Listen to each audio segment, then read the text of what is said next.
Geez, I'm 40 years old and some days I feel like a teenager when my period seems to spring from nowhere. I'm going batshit crazy at anyone that gets in my way. And my husband gently inquires why I seem so angry all the time lately. Anyone else?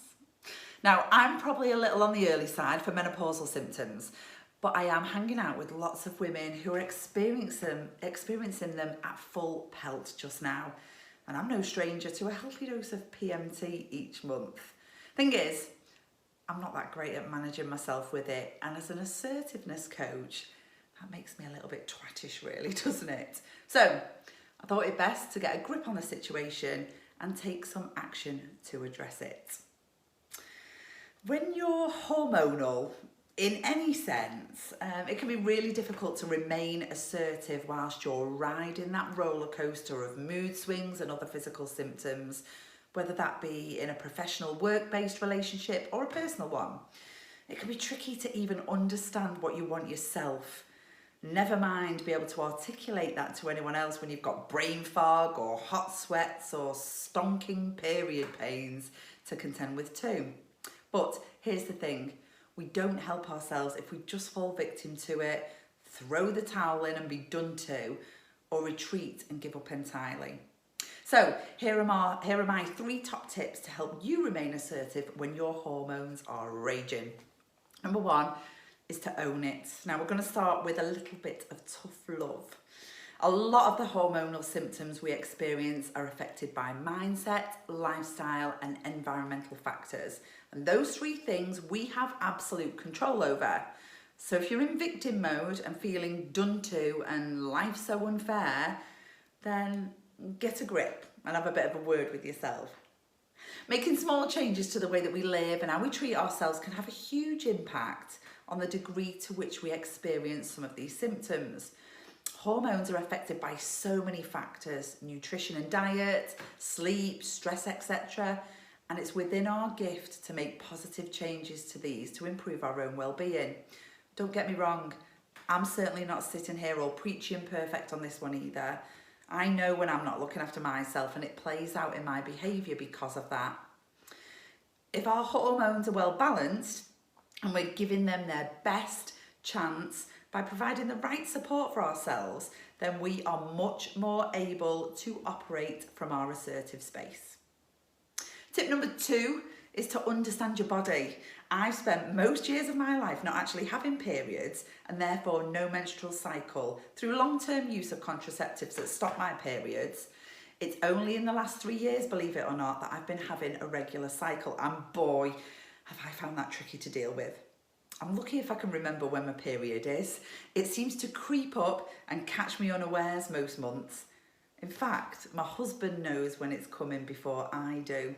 Apparently, I have the look on my face the week before I'm due on. Anyway, now I know the ins and outs of my cycle. I know when I'm ovulating, I know when I'm getting premenstrual, etc. And whilst I can't stop any of these things from happening, I can anticipate them. Just knowing means I'm less likely to catch myself off guard.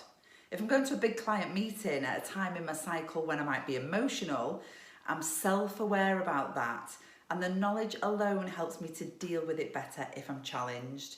Equally, I can let my business partner know, although we've kind of done that thing and become in sync with each other since working together. But she knows when to step in and cover for me if she sees the signals starting to show. Another thing that's important here is how we perceive some of these changes. For most of us, we view them as detrimental to our performance or that we're going downhill, when in fact it could be far more beneficial to appreciate our body's intelligent adaptation and embrace all the possibilities it brings. Did you know that for women in midlife, class between age 49 and 65, you're more likely to be optimistic, assertive, adventurous, playful, and adept at getting what you want? And this is because of the withdrawal of estrogen and progesterone that make you less inclined to be a nurturing peacekeeper, otherwise known as giving a fuck, and more inclined with the testosterone that is remaining to seek out new challenges and more adventurous stuff for yourself. It's an opportunity to transform, I think I read somewhere from reproductive years to the productive years. My third top tip is to be courageous and speak up. We've got to get away from this being a taboo subject. We need to give ourselves permission to experience it and make it okay that it's real and it's happening.